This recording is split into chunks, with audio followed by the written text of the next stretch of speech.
Hola, buenas tardes. Buenas tardes. Buenas tardes a todas y todos.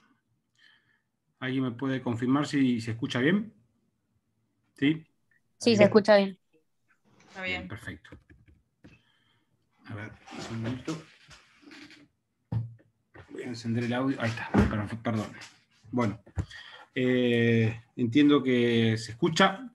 Vamos a ir comenzando entonces con la clase de hoy, día martes 23. Seguimos con la bolilla 2, el punto 2 del programa.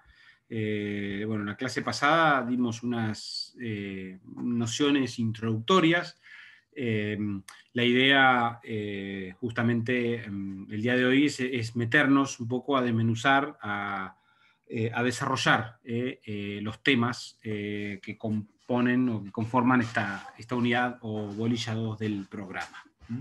Habíamos señalado la clase pasada que justamente este punto estaba compuesto por tres apartados, tres pilares, tres grandes temas. El primero de ellos, el relacionado con la democracia constitucional. El segundo de ellos, relacionados con las características del Estado constitucional argentino. En última instancia, el tercer pilar o el tercer punto integrante de esta bolilla es el relativo a la relación entre Estado e Iglesia.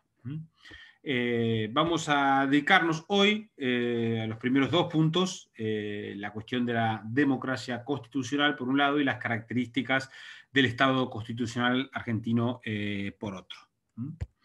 Bien, democracia constitucional implica justamente que el constitucionalismo, la idea del constitucionalismo, está, digamos, se relaciona con dos elementos, con la Constitución por un lado y con la democracia por otro. Es decir, como dos elementos necesarios justamente del concepto de constitucionalismo o de derecho constitucional. ¿Por qué se dice esto? Porque justamente la idea del constitucionalismo o de la democracia constitucional implica justamente digamos, ¿no? que el constitucionalismo requiere no solamente de un documento, de una constitución, de una norma fundante, de una norma suprema, de una carta magna, son todos sinónimos que se suelen utilizar para caracterizar a ese conjunto de normas que integran la Constitución. Es decir, no solamente basta con la existencia de un documento escrito, si se quiere, si bien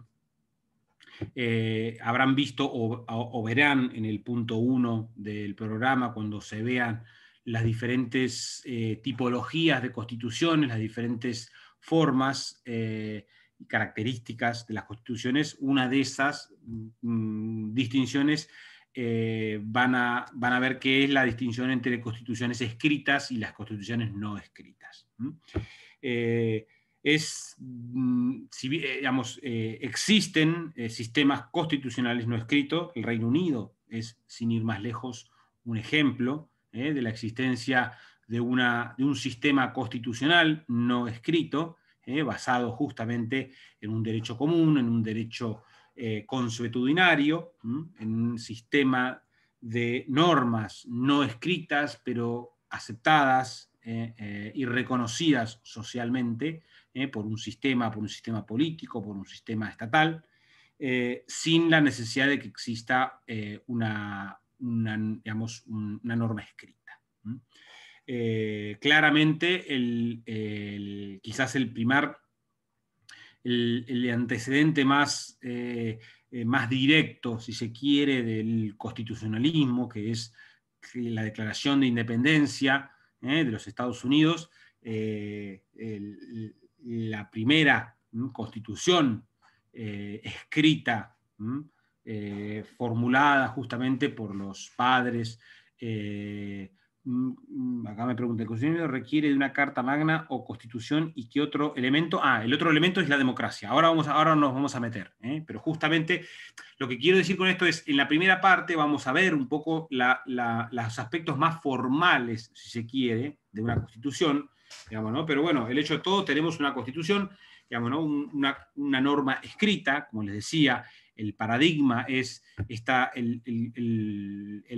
la Constitución, o la primera declaración constitucional lleva adelante en Estados Unidos, que luego eso se fue modificando a través de diferentes enmiendas que le llaman.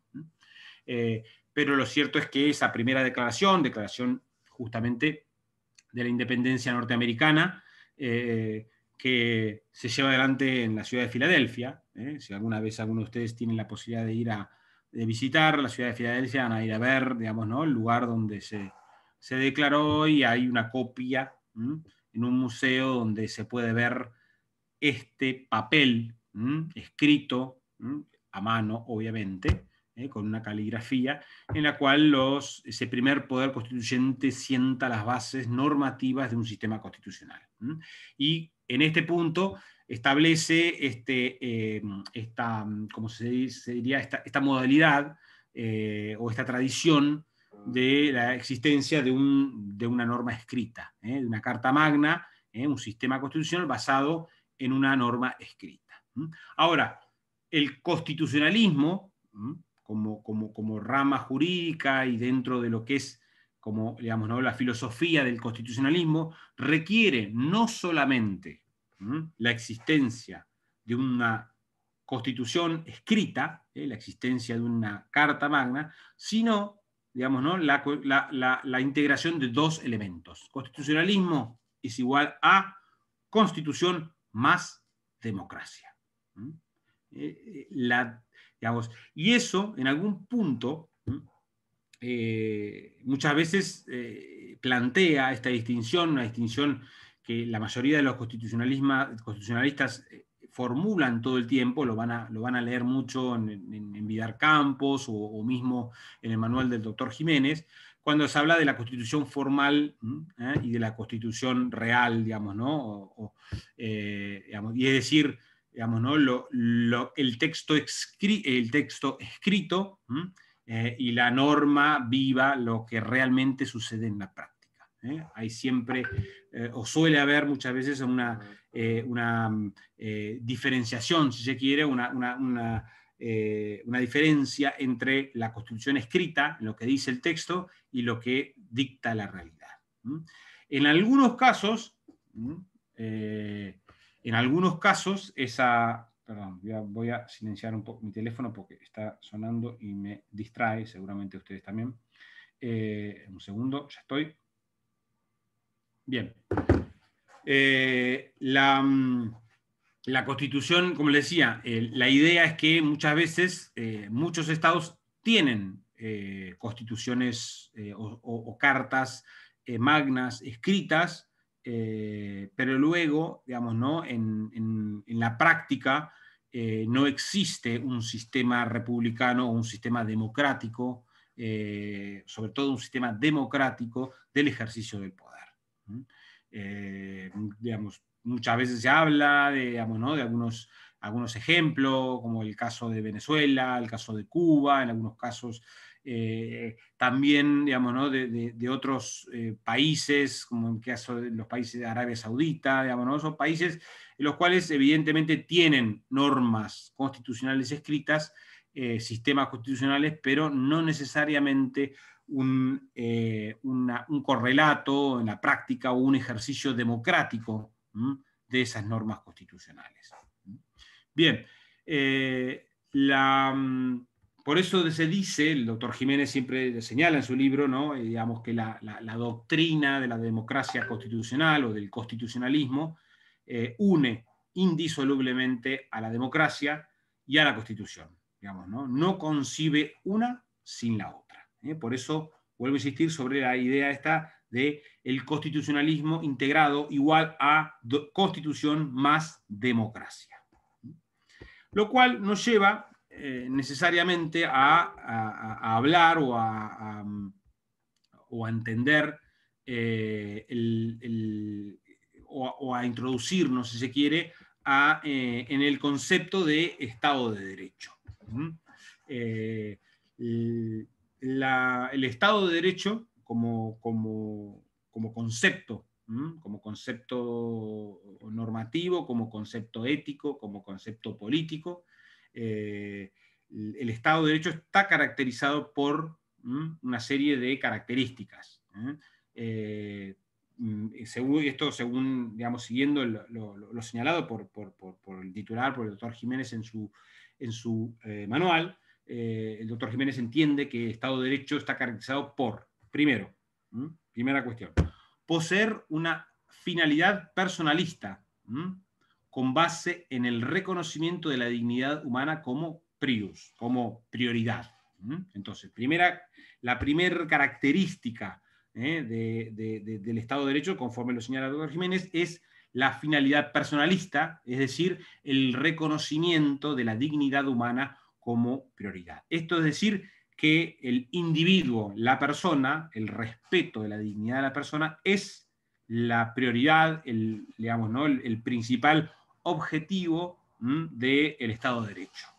Esto en algún punto nos enfrentaría, si se quiere, a quizás visiones más totalitarias o comunistas, si se quiere, donde el Estado no tiene como principal fin, digamos, ¿no?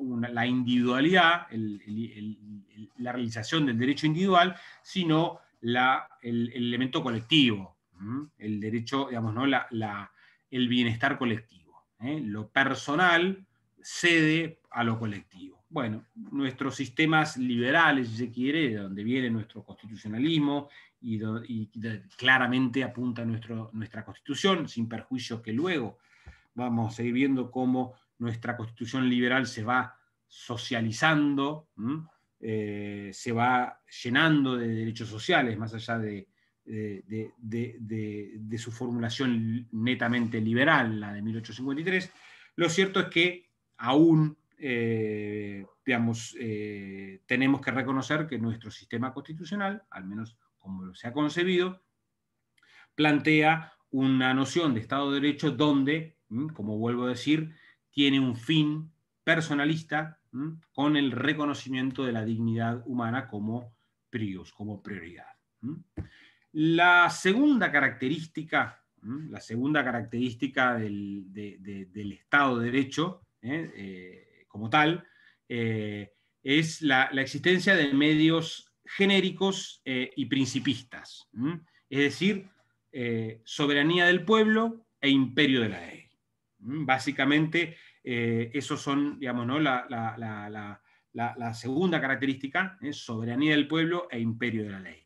Básicamente, esto lo vemos. ¿Qué significa esto? Bueno, soberanía del pueblo implica que el poder constituyente, el poder que, digamos, de dónde surge el poder que se inviste a la Carta Magna o a la Constitución, en la soberanía del pueblo.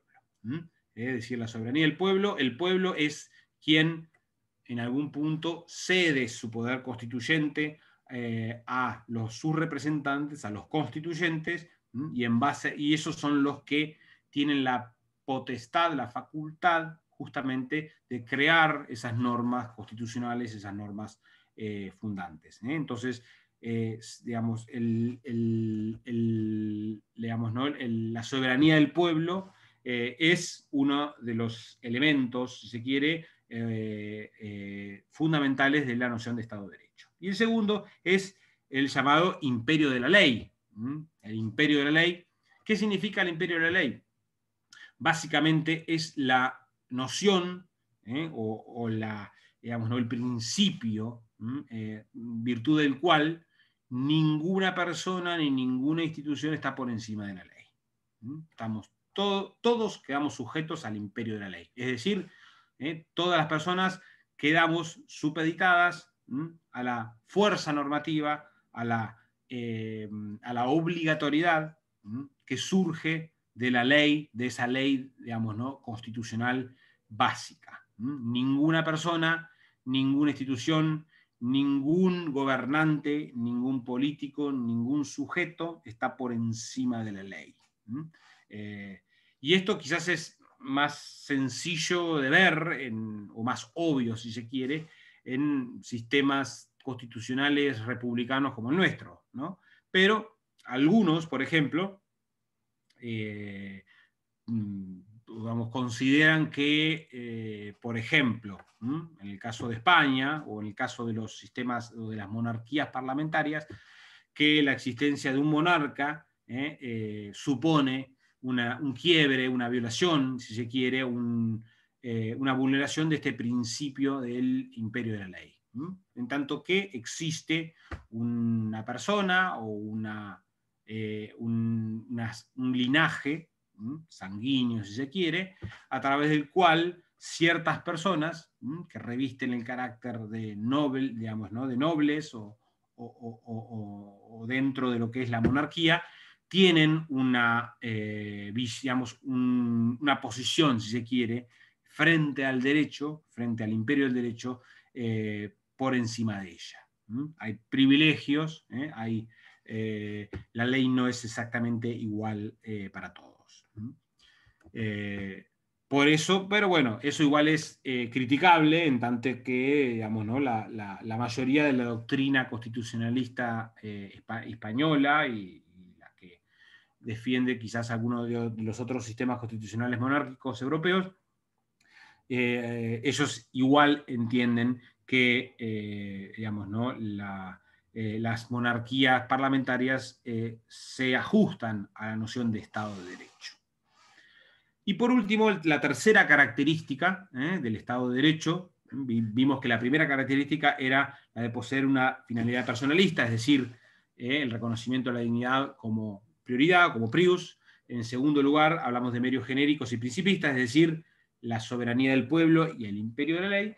Y el tercer elemento, o la tercera característica de un Estado de Derecho, tiene que ver con la existencia de ciertas técnicas jurídicas determinadas. ¿Qué es esto de las técnicas jurídicas determinadas? Esto lo explica bien el doctor Jiménez en su libro. Implica, por ejemplo, técnicas jurídicas determinadas son, por ejemplo, la noción de supremacía de la Constitución, la distinción entre poder constituyente y poder constituido, la legalidad administrativa, el control de la actividad de los órganos estatales y la alternancia en el gobierno. Vamos a repetir muy brevemente estas técnicas jurídicas determinadas, estas instituciones, si se quiere, digamos, que debe reconocer un Estado de Derecho para considerarse como tal.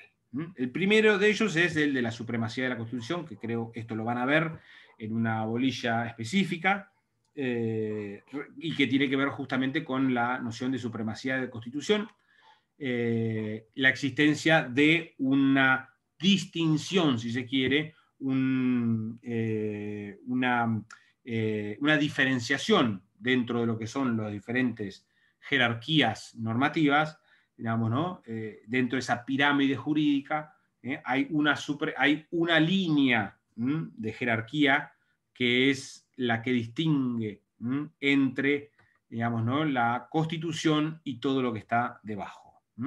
Esa, digamos, la supremacía de la Constitución es justamente la que es una consecuencia, si se quiere, de la distinción entre poder constituyente y poder constituido. Es decir, ¿qué es lo que justifica la existencia de una supremacía constitucional? Es justamente esta distinción entre poder constituyente y poder constituido. El poder constituyente es el poder con capacidad de crear o modificar las normas de la Constitución, a la cual se van a someter, van a ser supremas, digamos, no pueden ser modificadas ni alteradas por ninguna norma ni por ninguna institución del Estado. Y este principio de supremacía, como les decía, está íntimamente relacionado con esta distinción entre poder constituyente y poder constituido. El poder constituyente es el que crea esas normas, y el poder constituido es, ¿cuál es el poder constituido? Bueno, es justamente el poder que se ejerce en virtud de la parte orgánica de la Constitución. El poder constituido es el presidente de la Nación, el poder constituido es el Parlamento, el poder legislativo de la Nación, el poder constituido es el poder judicial.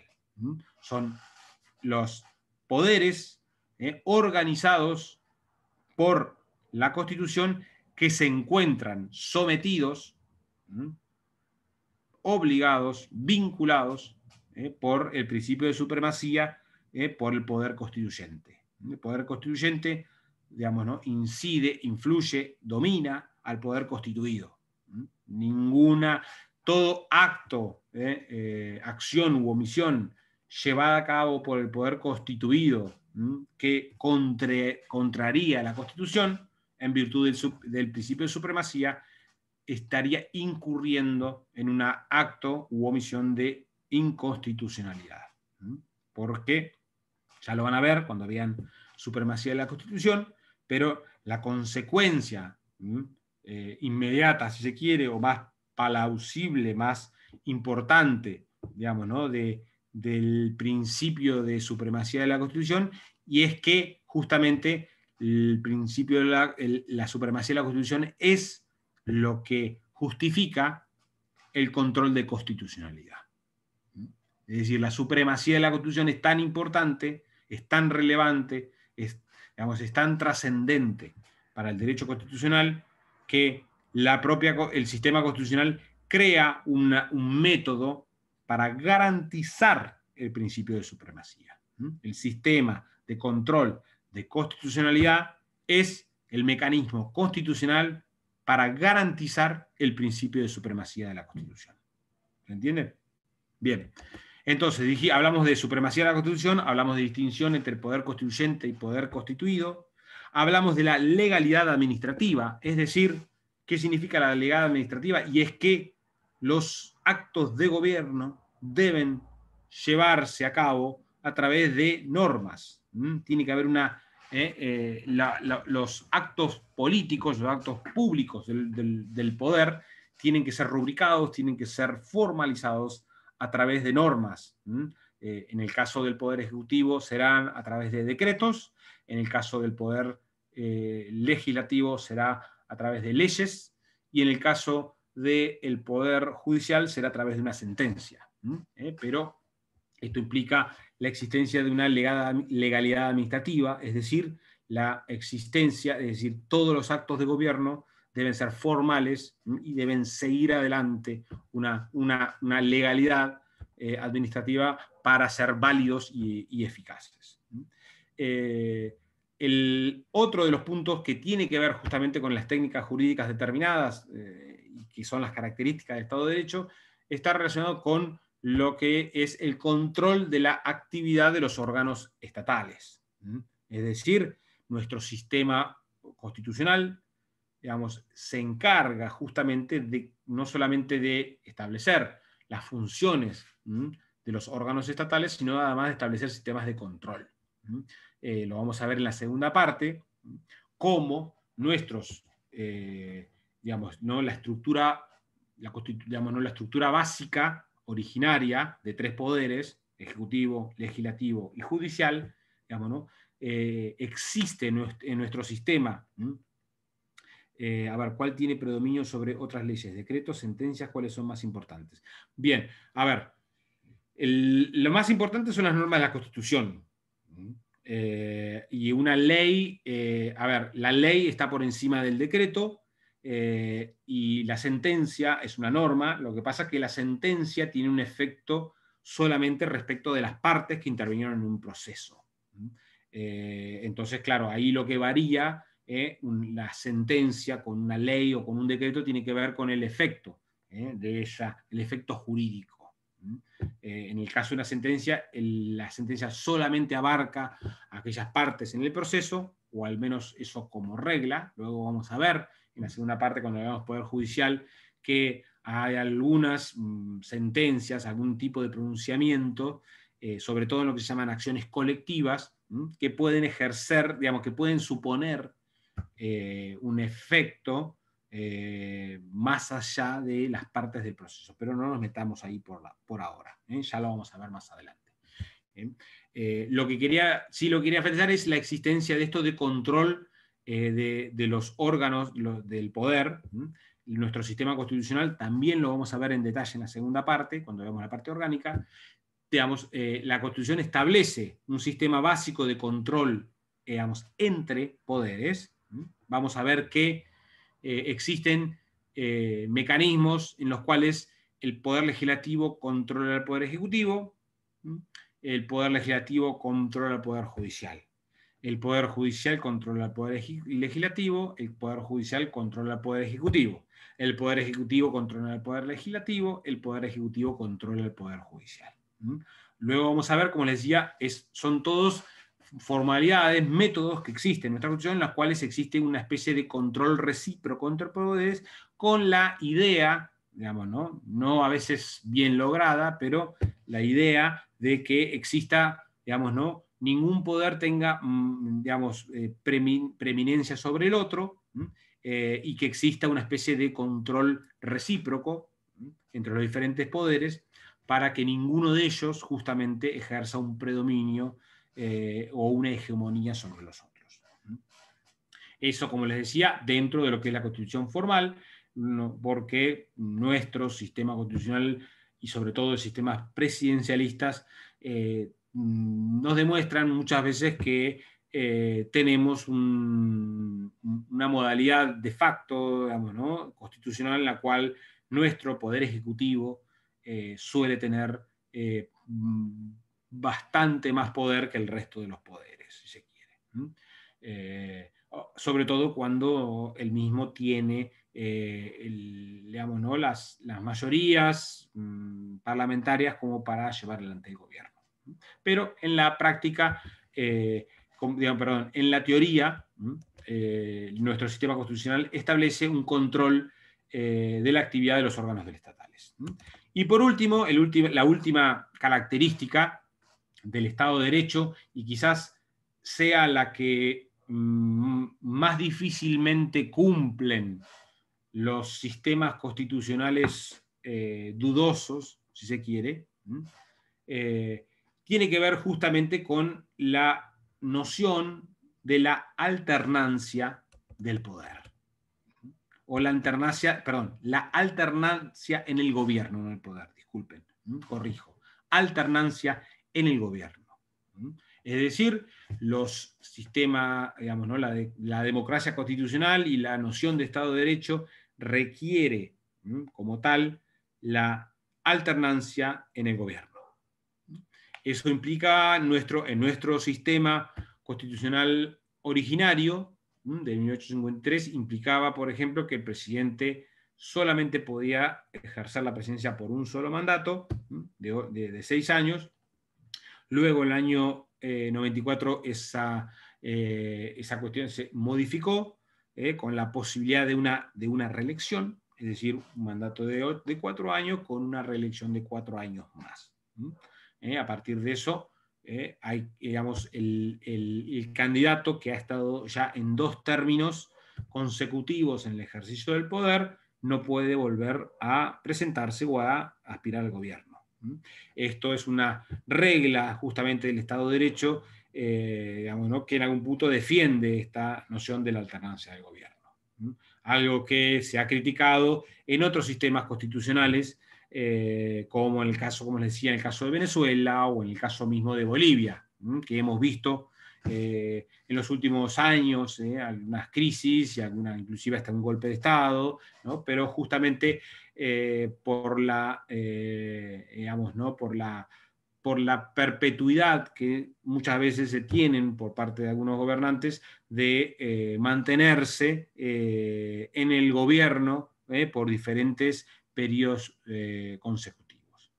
Creo que justamente la alternancia del poder digamos, ¿no? es una de las mayores críticas que se le hacen, si se quieren, por ejemplo, en nuestro caso, en nuestro país, digamos, ¿no? al sindicalismo. el sindicalismo, los sindicatos, donde digamos, ¿no? un líder sindical viene siéndolo por 20, 30 y a veces hasta 40 años de forma consecutiva. Obviamente dice, pero eso implica que no hay democracia.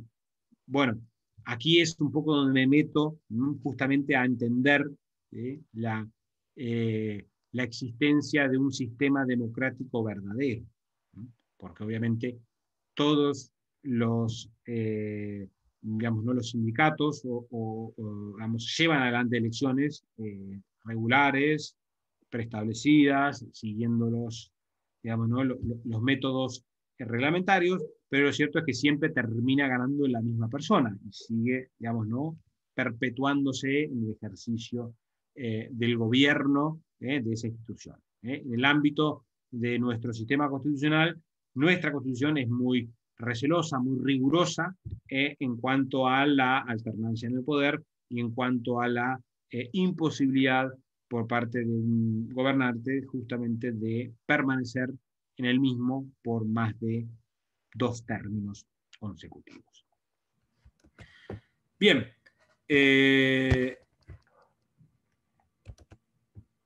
más allá de estas características justamente del Estado de Derecho y de la democracia constitucional, es decir, la existencia de una constitución más una democracia, digamos, ¿no? Justamente ha llevado en nuestro país, en muchas ocasiones, a las interrupciones, si se quiere, de los sistemas del régimen democrático. Nosotros tuvimos a lo largo de nuestra historia constitucional, desde 1853 hasta la actualidad, sobre todo en el siglo XX, en el siglo pasado, numerosas rupturas del orden constitucional, es decir, momentos en los cuales el sistema constitucional era en algún punto alterado por el control del poder, por golpes de Estado. Bueno, justamente mañana se celebra el Día de la Memoria en relación con esto. Quizás siendo la última dictadura militar de las tantas que hemos sufrido en este país, quizás la más virulenta, la más sangrienta, la más genocida y la más asesina de todas las dictaduras que tuvimos, digamos, ¿no? Justamente eso nos lleva a no solamente más allá de conmemorar algo muy positivo, digamos, ¿no? En los colegios, en la educación social y cívica, ¿no? El Día de la Justicia, la Verdad y la Memoria. También nuestro sistema constitucional ha tenido que hacerse eco de esto y a raíz de las reiteradas rupturas del orden constitucional a lo largo de nuestra historia constitucional, es que en el año 94, con la última reforma de la Constitución, nuestro sistema constitucional incorpora, digamos, ¿no? una nueva disposición, si se quiere, digamos, para la defensa del orden constitucional.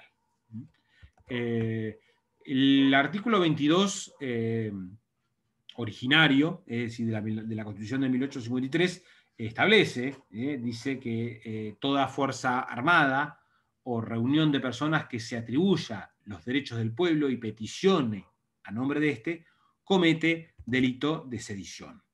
Es decir, básicamente teníamos como única norma constitucional que reprimía, o sea, estableciendo una especie de tipificación, esto es lo que se llaman los delitos constitucionales, es decir, delitos que están tipificados por la Constitución. Uno de ellos es el delito de sedición y que tiene que ver justamente cuando cualquier fuerza fáctica, digamos, ¿no? Digamos, se atribuye justamente el poder constituyente, el poder que le corresponde al pueblo, y actúa y peticiona en su nombre.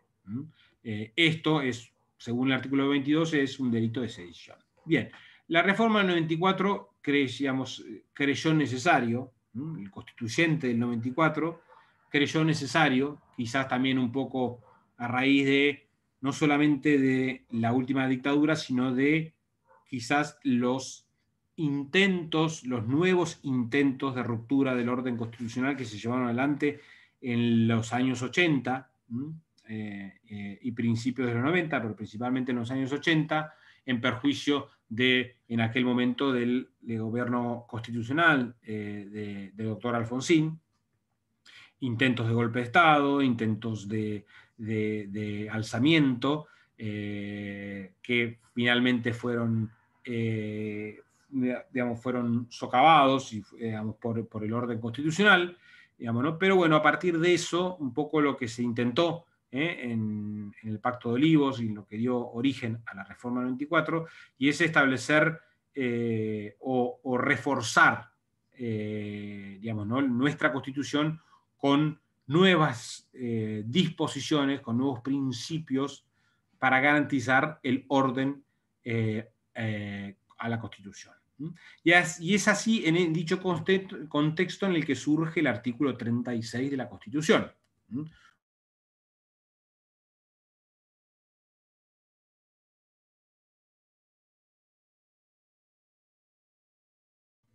Perdón, creo que se me había mutado. Les decía, el artículo 36 de la Constitución, que está dentro de los nuevos derechos y garantías que reconoce, que recoge la Constitución a través de la Reforma del 94, y el mismo señala lo siguiente. Primer párrafo del artículo 36. Esta Constitución mantendrá su imperio aun cuando se interrumpiere su observancia por actos de fuerza contra el orden institucional y el sistema democráticos. Estos actos serán insalvablemente nulos. Esto porque en algún punto, digamos, ¿no? Porque no quedaba del todo claro cuando Argentina atravesó gobiernos de facto, si bien los gobiernos de facto en algún punto disolvían el Congreso, es decir, no solamente se derrocaba al Poder Ejecutivo, sino que se disolvía el Parlamento y se reemplazaba el ejercicio del poder político por una junta militar. Lo cierto es que incluso en los gobiernos de facto, cuando había gobierno de facto, no es que se sancionaba una nueva constitución. Lo cierto es que no perdían vigencia las leyes que se encontraban, y de hecho los gobiernos de facto sancionaron algunas leyes que inclusive a día de hoy siguen vigentes, leyes sancionadas durante los gobiernos de facto. Entonces quedaba un poco en duda si ¿no? un gobierno de facto, un gobierno militar, ¿no? Quedaba o no sujeto por las normas de la Constitución. ¿No? La reforma y el artículo 36 elimina toda duda, señalando de que el orden constitucional permanece aún cuando actos de fuerza, ¿no? Justamente ya dice interrumpieron su observancia, señalando justamente la nulidad de los actos que se llevan adelante. Un poco la idea es deslegitimar desde el punto de vista normativo, ¿no? cualquier tipo de gobierno que no acceda al poder conforme las reglas establecidas por nuestro sistema constitucional. Dice el segundo párrafo del artículo 36, dice, sus autores serán pasibles de la sanción prevista en el artículo 29, inhabilitados a perpetuidad para ocupar cargos públicos y excluidos de los beneficios del indulto y la conmutación de penas. Bueno, esto también ha traído en algún momento alguna que otra polémica, ¿no? Primero, porque nosotros hemos tenido, por ejemplo, algunos casos de personas que participaron, militares que participaron en algún momento de un intento de alzamiento, es decir, llevaron adelante, ¿no? un intento de interrumpir el orden constitucional, pero luego intentaron, digamos, ¿no?, acceder al poder a través del ejercicio democrático. Un caso de ellos, quizás el más evidente, es el de Aldo Rico. Aldo Rico, un cara pintada que en los años 80 intenta, digamos, ¿no?, acceder al poder a través de un golpe de Estado y luego crea un partido político, el Modín, en el cual resulta, entre otras cosas, elegido como legislador, como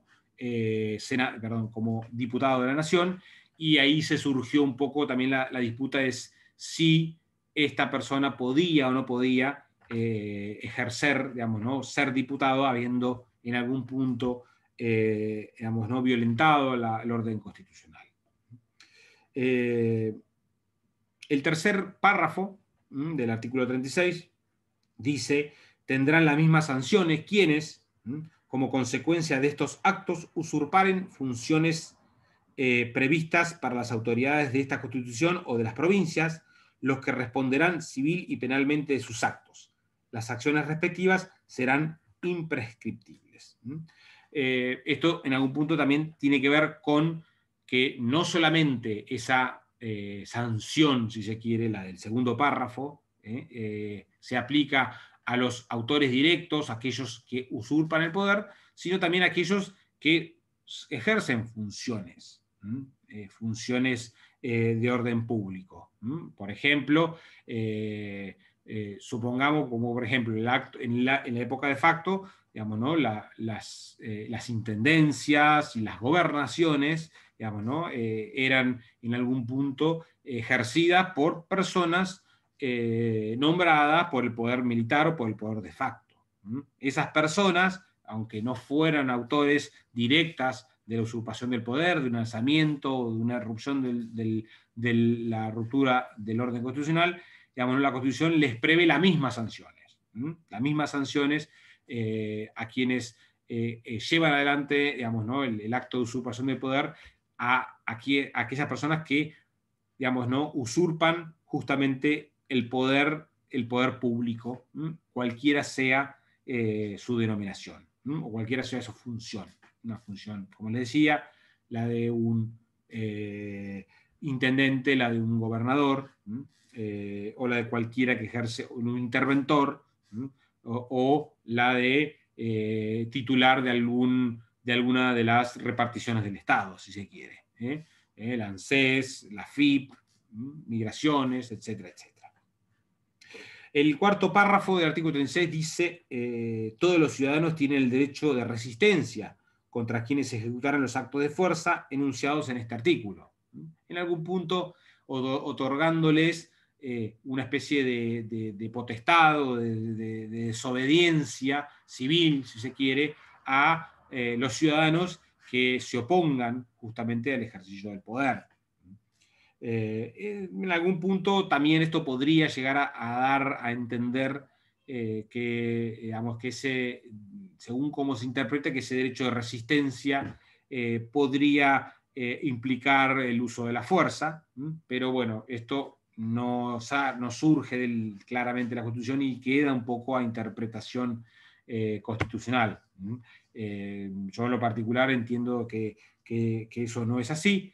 Pero bueno, habrá quienes digamos, ¿no?, lo interpreten de este modo. El párrafo siguiente, el quinto, si no me equivoco, dice que atentará a sí mismo contra el sistema democrático quien incurre en grave delito doloso contra el Estado que conlleve enriquecimiento, quedando inhabilitado por el tiempo que las leyes determinen para ocupar cargos o empleo público. Relacionado con esto, el último párrafo dice: el Congreso sancionará una ley sobre ética pública para el ejercicio de esta función.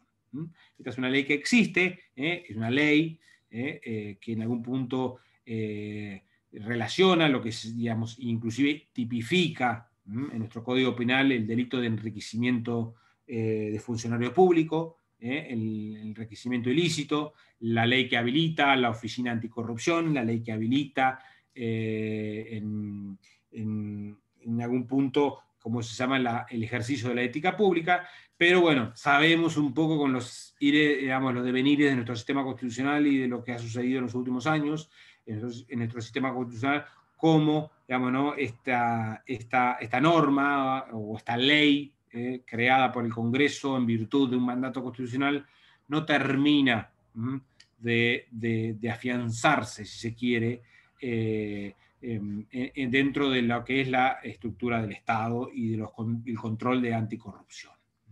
Digamos, creo que estamos atravesando momentos difíciles, si se quiere, para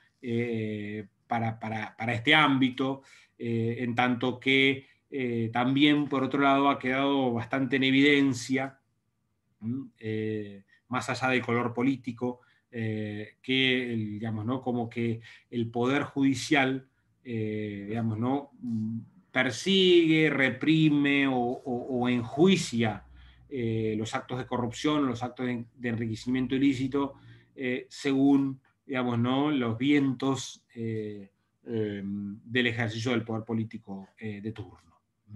Esto en algún punto también denota un poco la debilidad institucional de nuestro sistema democrático, en el cual quizás uno de los principales, digamos, ¿no? pilares del Estado de Derecho y del control de poder y justamente de defensa del orden constitucional tiene que ver con esto. Lo bueno, quizás, lo innovador del artículo 36 de la Constitución, y es que fíjense que hasta este momento veníamos hablando, digamos, ¿no? de ruptura del orden constitucional o de defensa del orden constitucional respecto de aquellas personas que rompían, o grupos de personas que rompían con el orden constitucional, digamos, ¿no? gobiernos de facto, gobiernos militares. La innovación del artículo 36 es que en algún punto equipara o pone en un pie de igualdad como un atentado contra el orden democrático, ya no a quien ejerce o lleva ante un golpe de Estado, sino a quienes, funcionarios, gobernantes, políticos, que en el ejercicio de la función, digamos, pública, sin necesidad de derrocar el orden democrático, digamos, justamente por un ejercicio corrupto, delictivo, digamos, ¿no? de la función pública que conlleva un enriquecimiento ilícito, esa situación nuestra Constitución la equipara, la pone en un pie de igualdad, digamos, ¿no? con un acto que atenta contra el orden constitucional. Bien. Bueno, esto básicamente digamos, ¿no? resume lo que implica el punto primero, es decir, el concepto de la democracia constitucional, el concepto de Estado de Derecho y el concepto de defensa del orden constitucional. Las tres cuestiones que hemos visto en esta primera parte. Nos quedaría pendiente digamos, ¿no? los puntos, digamos, la característica del Estado de Derecho y en tercer lugar la relación entre el Estado y la Iglesia, pero eso lo vamos a continuar la clase que viene. Por hoy vamos a dejar aquí, que ya dimos algunos conceptos importantes.